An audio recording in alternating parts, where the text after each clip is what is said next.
तो Rafale deal को लेकर फ्रेंच रिपोर्ट में दावा किया गया है कि फ्रांस की कंपनी ने भारत में बिचौलियों को पैसे दिए। इस रिपोर्ट के बाद कांग्रेस बीजेपी फिर से आमने सामने आ गए हैं।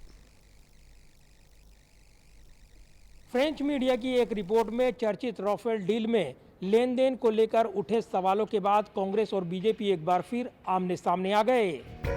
भारत फ्रांस के बीच हुए राफेल लड़ाकू विमान सौदे को लेकर एक बार फिर कांग्रेस मोदी सरकार पर हमलावर हो गई है।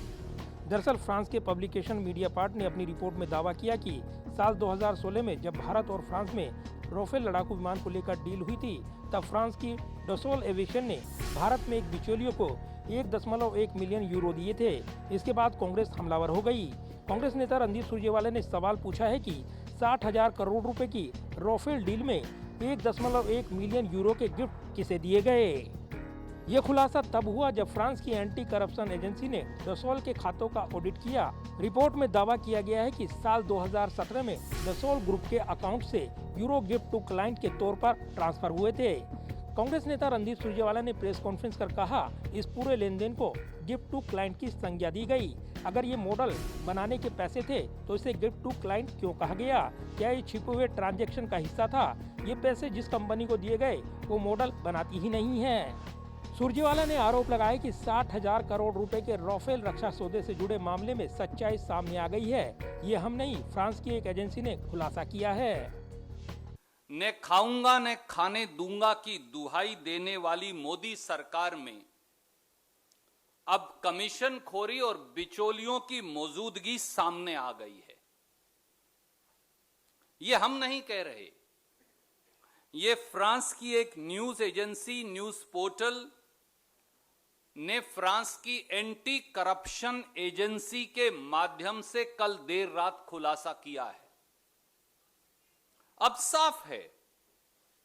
साफ है कि 60,000 करोड़ रुपए से अधिक के सबसे बड़े रक्षा सौदे में सरकारी खजाने को नुकसान, राष्ट्रीय हितों से खिलवाड़, क्रोनी कैपिटलिज्म की संस्कृति, कमीशन खोरी और बिचौलियों की मौजूदगी की एक चमत्कारी गाथा अब देश के सामने है।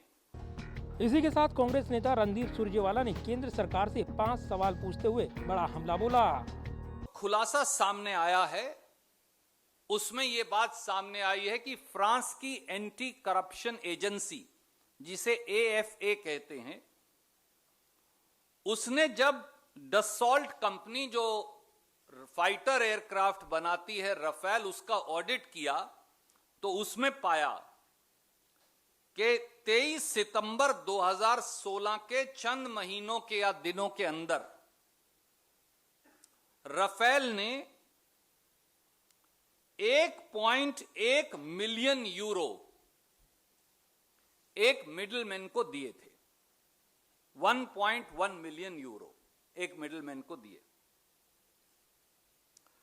और ये सारा एक्सपेंडिचर जो है इसे गिफ्ट्स टू क्लाइंट्स की संज्ञा दी। इधर राफेल डील पर फ्रेंच कंपनी की रिपोर्ट को बीजेपी ने व्यावसायिक प्रतिद्वंद्विता बताते हुए कांग्रेस के हमले का जवाब दिया। केंद्रीय कानून मंत्री रविशंकर प्रसाद ने तंज कसते हुए कहा कि कांग्रेस राफेल की बात कर रही है। सुप्रीम कोर्ट में हार गए, चुनाव में हार गए, राफेल के मॉडल लेकर घूमे थे, हमारे प्रधानमंत्री को गालियां दी, जनता ने चुनाव में जवाब दिया, अब इस चुनाव में जवाब मिलेगा। कांग्रेस पार्टी फिर राफेल की बात कर रही है। सुप्रीम कोर्ट में तो हार गए, सीएजी ने भी फिर उसको रिजेक्ट कर दिया। 2019 के चुनाव में राफेल जहाज का मॉडल बना करके पूरे हिंदुस्तान में घूमे, और क्या क्या गालियां बची हमारे प्रधानमंत्री जी को, फिर भी बुरी तरह से हार गए। और इन चुनाव का हाल क्या है आपको पता ही है, चर्चा बाद में करेंगे 2 तारीख को। इसी के साथ केंद्रीय मंत्री रविशंकर प्रसाद ने अगस्ता वेस्टलैंड का मुद्दा उठाकर कांग्रेस पर हमला बोला। अगस्ता वेस्टलैंड में कौन बिचौलिया था और उसके कांग्रेस फैमिली से क्या लिंक थे, ये भी पूछा जाना चाहिए। ये कहते हुए रविशंकर प्रसाद ने अपना हमला तीखा कर दिया। ये गुप्ता महाशय कौन है जिनको अगस्ता वेस्टलैंड में इंडियन एजेंसी ने गिरफ्तार किया था? कब किया था? 2019 में।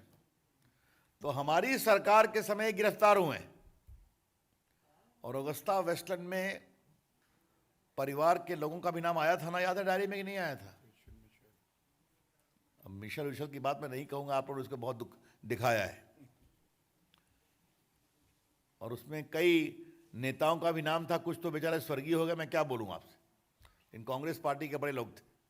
केंद्रीय कानून मंत्री रविशंकर प्रसाद ने सवाल पूछा कि जरा पता कीजिए कि ये सुसेन गुप्ता कौन है, इनको सलमान खुर्शीद भी जानते हैं। रविशंकर प्रसाद ने कहा कि भारत के सुरक्षा बलों के मनोबल को कमजोर न करें। अगर हमारे पास तब राफेल होता तो हमें बालाकोट नहीं जाना पड़ता। कश्मीर से ही राफेल हमला करते तो इतना सक्षम है कि वहीं से मार सकते थे। बहरहाल फ्रेंच मीडिया की रिपोर्ट के बाद राफेल डील को लेकर कांग्रेस और बीजेपी में एक बार फिर वार पलटवार शुरू हो गए हैं।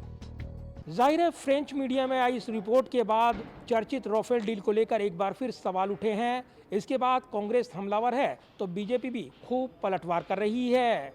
कैमरामैन विदर्भ के साथ प्रदीप कुमार, टोटल न्यूज़, दिल्ली।